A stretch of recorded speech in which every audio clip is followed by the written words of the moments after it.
Next up, we got the heartbreaking rise of Dak Prescott. Now, if you want more videos like this, hit that like button, hit that subscribe button. Now, we know about Dak. You know what I'm saying? Actually, I don't know too much about Dak. Actually, now I think about it. So that's why you watch this video. But we know Dak been going crazy this year. You know what I'm saying? So we want him to keep going crazy. So I thought this would be a perfect time to really know who Dak is. All right. So hey,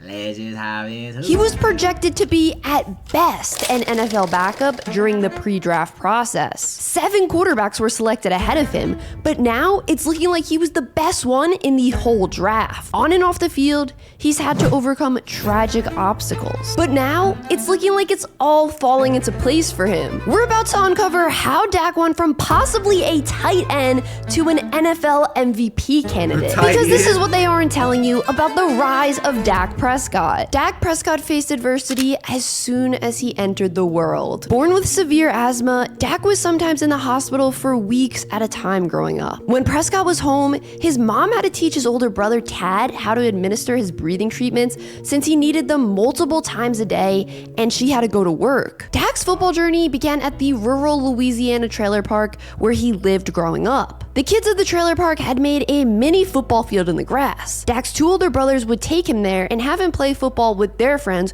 who were bigger and older than him. Despite being a standout quarterback in middle school, Dak didn't become his school's varsity starting quarterback till his junior year. That season in the district championship, Dak's team, Houghton High School, was down with 1:40 left in the game. He led them down the field to win the championship with just seconds left. But in spite of an incredible junior season, Dak was lightly recruited heading into his final high school season. His first college offer came from Mississippi State the summer before his senior year. Smaller schools like McNeese State, North Texas Memphis, Louisiana Tech, and Northwestern State soon followed. The biggest school he had an offer from besides Mississippi State was TCU. That is, until the December following his senior season. By this point, Dak had committed to Mississippi State and was going to enroll early and arrive on campus in January. But then, his home state school, LSU, came in with an offer.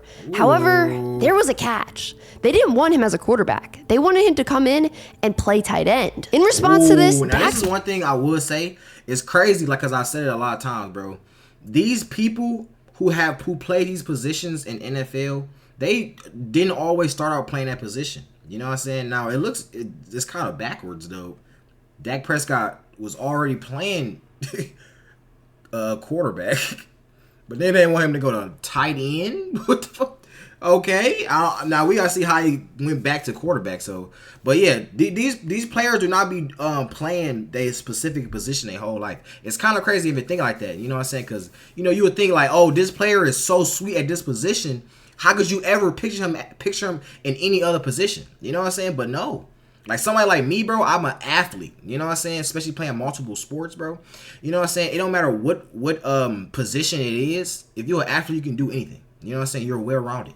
Okay, so that's exactly what happens with these players. That's how it shows you how good they really is, bro. No cap. They didn't want him as a quarterback. They wanted him to come in and play tight end. In response to this, Dak's mom told him he was a quarterback, and that's the position he should play. So in the end, Dak ended up staying with Mississippi State. When Dak arrived on campus, he didn't know how to read a defense at all. He said he couldn't tell the difference between cover 3 and man, so it made sense for him to redshirt his true freshman season. The following year, 2012, technically his freshman season, he was the team's backup QB, but did get to see action in all 12 games, mostly to run the ball and pick up yardage in short down situations. Prescott entered the next season as the team's backup yet again, but then during the first game of the season, the team's starter Tyler Russell suffered a concussion. Dak was then named the team's week 2 starting quarterback in relief of the injured Russell. In his first collegiate start versus Alcorn State, Dak threw for 174 yards and 2 touchdowns. The team won 51-7. With Russell's concussion still keeping him on the sideline,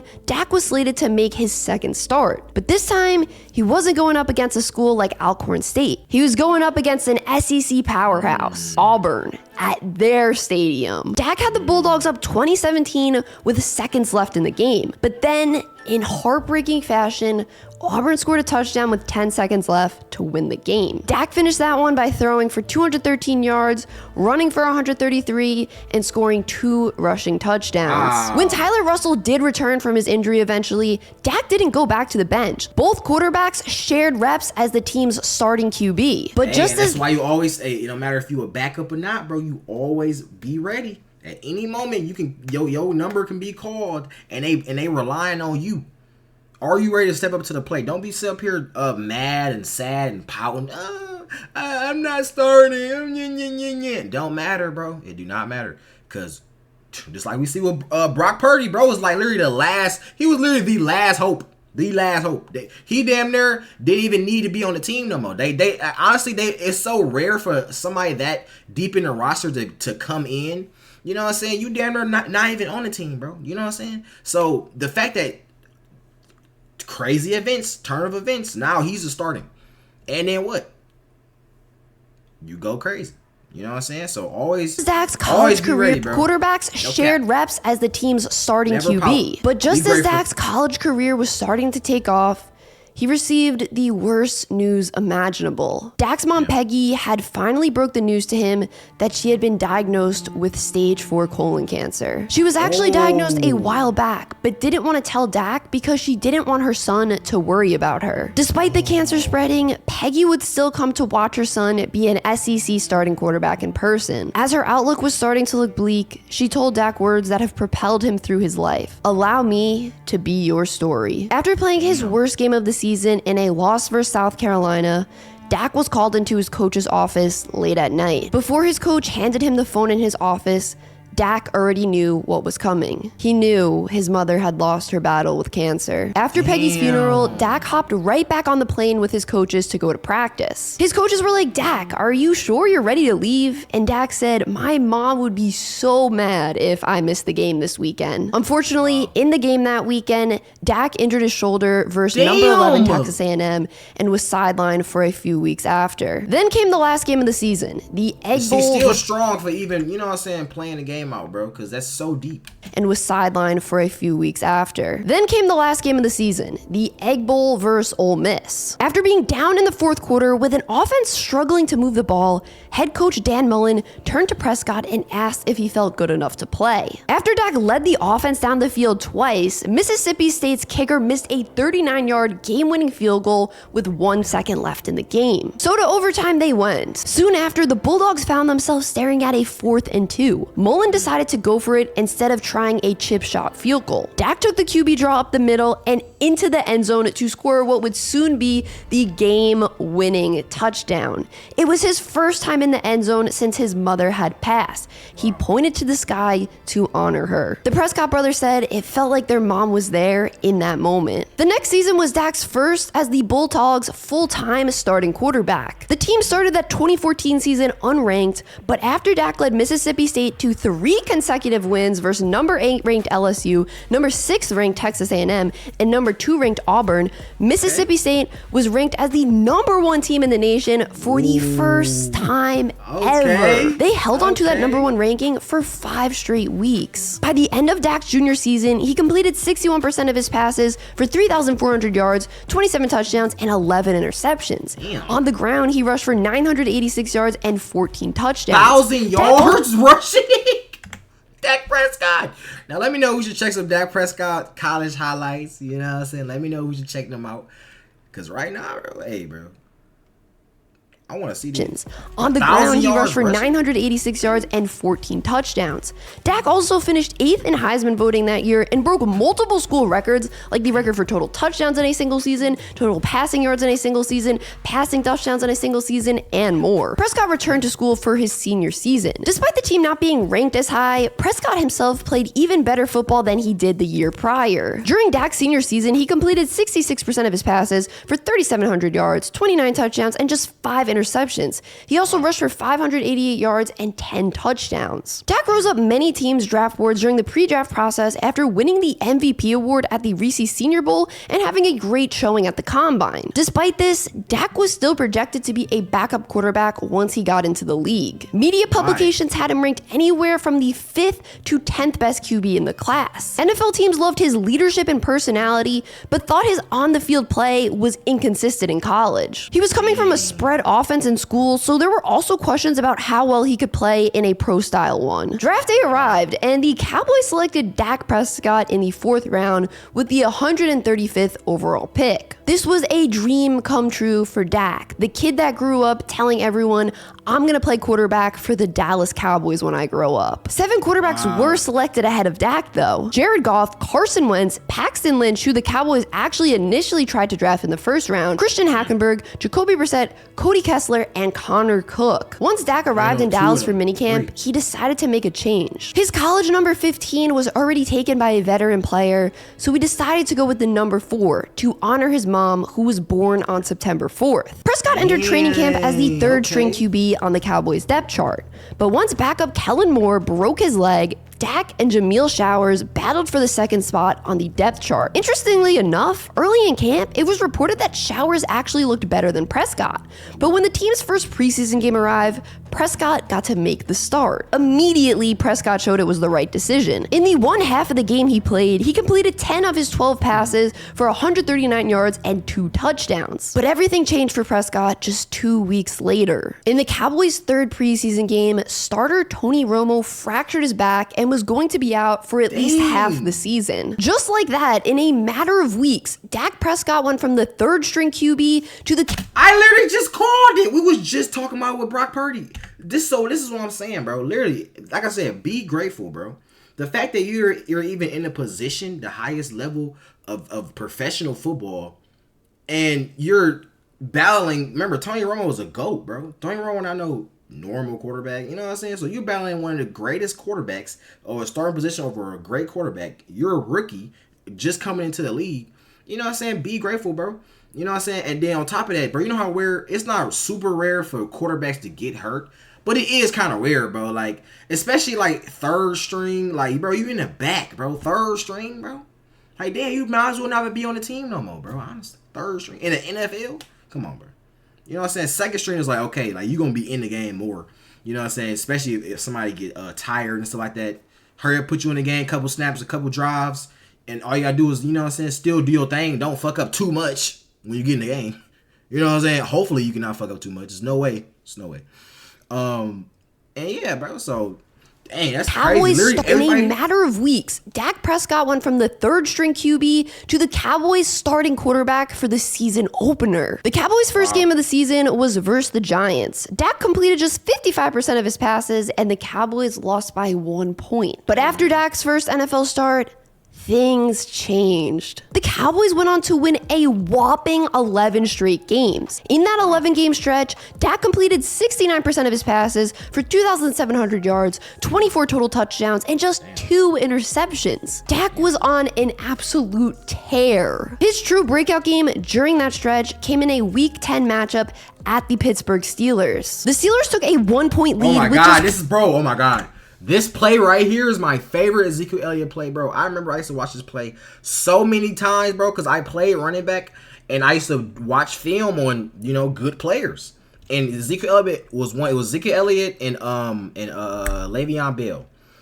It was those 2 running, bro. That was like literally, bro. And then, yeah, they was playing against the Steelers. Now I think about this. This is literally the game. Week 10 matchup at the Pittsburgh Steelers. Bro, I remember he got the screen and he cut up a little bit. Somebody had got blocked right here. The Steelers took a 1-point lead with just 42 crazy, seconds left in the game. Dak then proceeded to lead the Cowboys down the field for a Zeke Elliott game-winning touchdown. That game was the first time Dak had broken the 300-yard mark in his career, too. Even after Tony Romo was healthy enough to play, in a press conference just 2 days after the Steeler game, he said, quote, Dak Prescott and what he's done, he's earned the right to be our quarterback. The Cowboys finished that 2016 season with with a 13-3 record. After receiving a first-round playoff bye, the Cowboys were set to face off with the Packers in the divisional round. The game didn't get off to a great start for Dallas, though. By the fourth quarter, they found themselves down 28-13. But Dak willed his team back into the game, throwing a touchdown to Jason Witten with just over 11 minutes left to make it an 8-point game, and then led the offense on an 80-yard drive that resulted in a Dez Bryant touchdown with just over 4 minutes left. After that score, Dak ran into the end zone for the 2-point conversion that tied the game. The Packers got the ball back and hit a field goal to take the lead again with just 1:37 left. So the Cowboys rookie QB had the ball at his own 25 with 90 seconds left and 1 timeout. Would he choke in the biggest moment of his career so far? Nope. He made multiple big throws to bring the Cowboys down the field to the Packers 35, where Dan Bailey hit a field goal to tie the game with 32 seconds left. But the thing is, there was this guy on the other team named Aaron Rodgers, and he's usually pretty good in these moments. And yeah, unfortunately, he got the Packers into field goal range, and they won as the clock hit 0. It was a heartbreaking way for Dak's bro, think of rookie versus Aaron Rodgers. That's damn near Aaron Rodgers' prime too. On top of that, that's like damn near his prime. You know what I'm saying? Look at that. Look at that. Got the fresh cut and shit. Look at young ass. You know what I'm saying, bro? Ricky out there, bro. He going against this is like, and this is, I ain't gonna lie, around this time, bro, this is really like almost peak. This is like the end of peak football right here. You know what I'm saying? Because real peak football is like 2010s all the way to about 2015, 16, 17. Everything after that was not as mid, but you know what I'm saying? This is like the end of it right here. He did end up taking home the Rookie of the Year award, and a few weeks later made it to the Pro Bowl. Prescott's second season in the league was a letdown compared to his first. The Cowboys missed the playoffs going 9-7. Dak's completion percentage dropped from 67% his rookie season to 62% his sophomore season. Wow. He threw 23 touchdowns his rookie season while only throwing 22 in his second season, and he also more than tripled his interception number from throwing 4 his rookie season to 13 in his second year. This was also the season Ezekiel Elliott was suspended 6 games, so clearly his absence had an effect on Dak. The pressure was on Dak entering the 2018 season. Would he be able to prove he wasn't a one-season wonder? Well, in his third NFL season, Dak returned to looking like the guy we saw his rookie year. He led the Cowboys to a 10-7 record to win the NFC East yet again, while also throwing for a career-high 3,800 yards. Dak was in the playoffs yet again, but this time versus the Seahawks in the wildcard round. However, when the Cowboys played the Seahawks earlier that season, Dak played his worst game of the year, completing just 55% of his passes for 168 yards, 1 touchdown, and 2 interceptions. But this time around, things were different for Dak. He led the Cowboys to their first playoff win with him as their starting QB, and had this crucial run on 3rd and long to set up his own rushing touchdown to seal the victory. I quickly want to thank Underdog Fantasy for sponsoring this video. This is an app I actually use all the time. I love playing their pick'em during...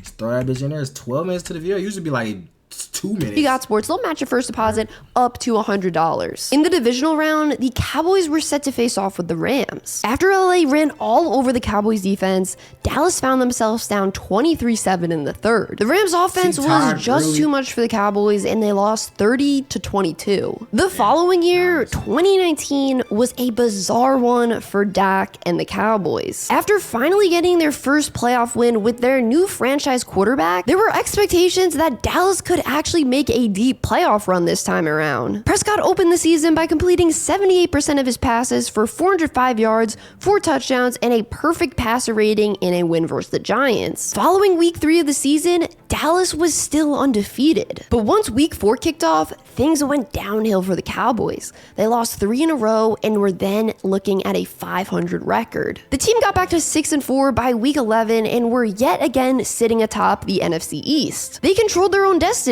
If they took care of business, they would be back in the playoffs. But then the Dallas Cowboys just absolutely fell apart, losing 6 of their last 8 games. The Cowboys finished the season with an 8-8 record and missed the playoffs. The weird thing is, though, this was Dak's best season statistically. He threw for over 4,900 yards, 30 touchdowns, and 11 interceptions. Most of the blame for this failure of a season was placed on the coaching staff, so Jason Garrett did not return as the team's head coach. Mike McCarthy took over as the Cowboys head coach entering 2020. Despite starting the season 1-3, Dak statistically was on a tear. In a week 2 win versus the Falcons, Dak became the first player in history surgery to pass for over 400 yards and rush for 3 touchdowns in a single game. 2 weeks later, after passing for over 500 yards in a loss versus the Browns, Dak became the first player ever to throw for over 450 yards in 3 consecutive games. But everything came crashing down for Dak just 1 week later. As Prescott ran with the ball and tried to break a tackle, his ankle got rolled up under the defender and brought down to the Oh my God, I was not expecting that, yo. Oh my God, bro, calm down, bro. I just seen this, bro. This dude ankle. Oh my God, bro. I told y'all, bro. I'm not really. I know people love injuries and watching. They be like watching like highlight. Yo, people be asking me to react to highlights of injuries. The worst injury, like, bro. I hate looking at injuries, bro. I literally hate it. I just seen this nigga bone in his leg. I just seen his bone in his leg sticking out of his ankle, bro. His ankles, his leg, his ankles like this, or the bone was like this, and his ankles literally the whole other way, bro. The whole other way. Oh my God.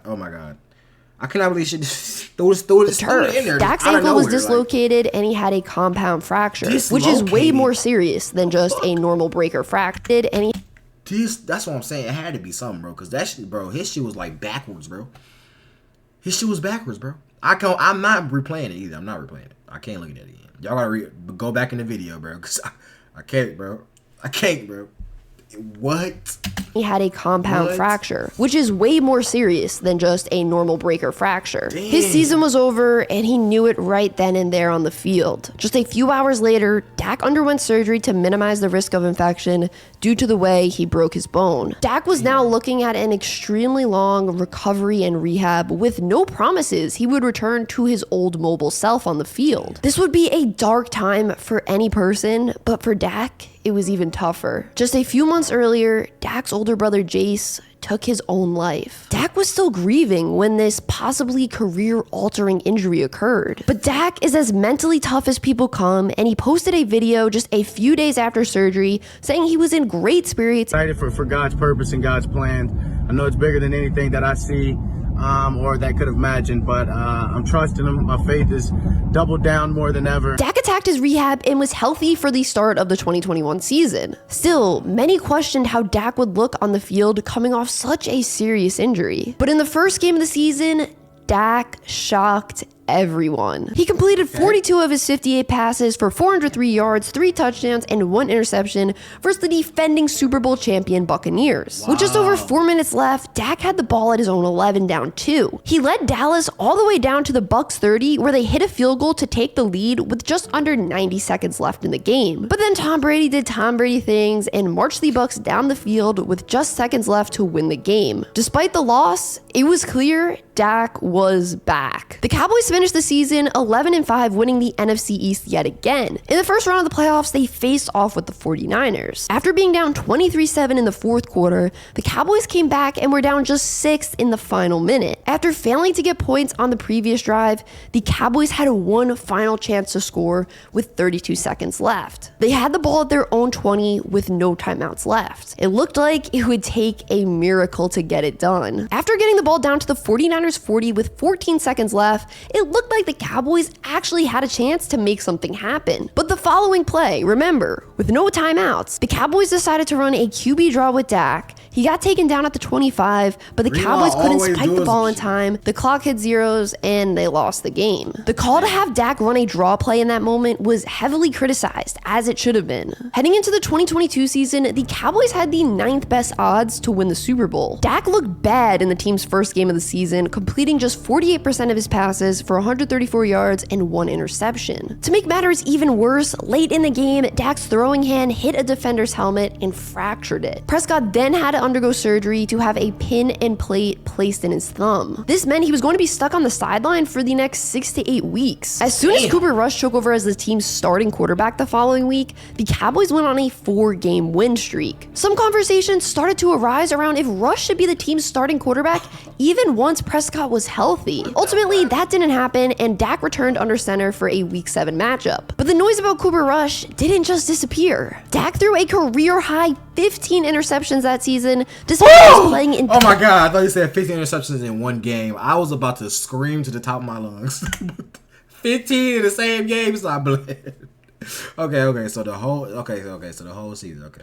Dak threw a career high 15 interceptions that season, despite just playing in 12 I remember games. this shit too. He was a turnover machine. The Cowboys finished the season 12-5 and were back in the playoffs though. For their first round matchup, Dak would have to face off with a team he struggled so mightily against in the first week of the season, the Buccaneers. But this time around, Dak looked like a totally different player, completing 75% of his passes for 305 yards and 5 total touchdowns. Prescott had finally secured his second playoff win, which helped calm the narrative that he couldn't win in the postseason. Next up in the divisional round was a matchup with another opponent that had recently given the Cowboys nightmares, the San Francisco 49ers. Would the Cowboys be able to overcome their horrific play calling in the final seconds of last year's playoff matchup?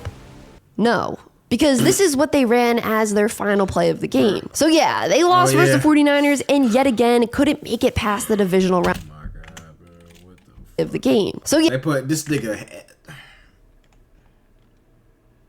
Ezekiel Elliott at fucking, like, I honestly want to know, wait, what was they thinking though? Like, let me know in the comments. What was they thinking in their head, bro? What did they want to happen? Matchup? No, because Ezekiel Elliott at center. This is what they ran as their. They had linemen at wide receiver. Only 2 niggas ran a route. Like, it's so easy to just get blitzed. It's so easy. You know what I'm saying? Because the other people, these linemen not going to move. Like, come on now. We know linemen, what they going to do? They can't do shit. You know what I'm saying? So literally, if it's 2 niggas run routes and everybody blitz Dak, what's gonna happen?